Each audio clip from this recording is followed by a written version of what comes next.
तो दोस्तों आज हम जा रहे हैं अपने फ़ोन का बैक कवर लेने कनॉट प्लेस।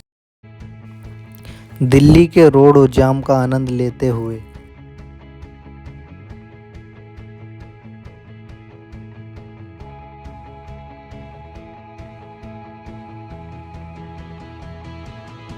हम पहुंच चुके थे शक्ति स्थल, जिसे हम राजघाट के नाम से भी जानते हैं। राजघाट को देखकर मुझे अपने स्कूल के दिन याद आ जाते हैं। राजघाट पार करने के बाद हम कनॉट प्लेस की रेड लाइट पर पहुंच चुके थे। रेड लाइट पार करने के बाद हम पहुंच चुके थे पालिका की मेन पार्किंग पर। पार्किंग में मैंने अंकल को राम राम बोली तो अंकल के चेहरे पर एक क्यूट सी स्माइल आ गई थी। फिर हमने पार्किंग में अपनी बाइक खड़ी करी और चल दिए हम पालिका बाजार की ओर।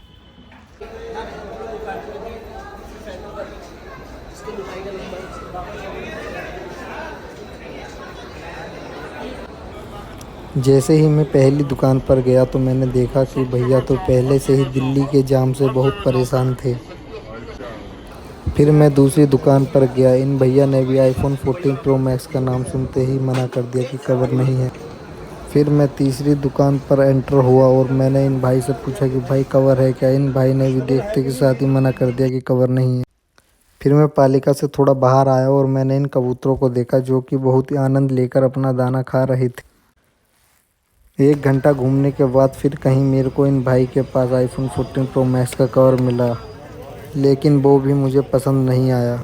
भाई एक के बाद एक कवर दिखाए जा रहे थे, लेकिन कोई भी मेरे को ठीक नहीं लग रहा था। फिर भाई ने मेरे को अंदर से एक अच्छा सा कवर दिखाया, कहने लगे कि ये कवर सबसे बेस्ट रहेगा। मैंने बोला भैया दिखा दीजिए। भैया रोनी को इस तरह से देख रहे थे कि जानिए पता नहीं कितनी पुरानी दुश्मनी है रोनी से।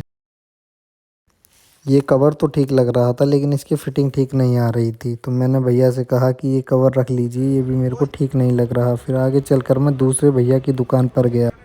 ये भैया खाना खाने में इतने व्यस्त थे कि इन्हें पता ही नहीं था कि मैं मांग क्या रहा हूँ। इतने में ये भैया इन अंग्रेज़ को लेकर आ गए और पता नहीं क्या मांग रहे थे। मेरे को तो कुछ समझ में नहीं आ रहा कि ये मांग क्या रहे हैं अंकल जी से। इतना परेशान होने के बाद भी मेरे को कवर नहीं मिला और मैं चल पड़ा अपने घर की तरफ।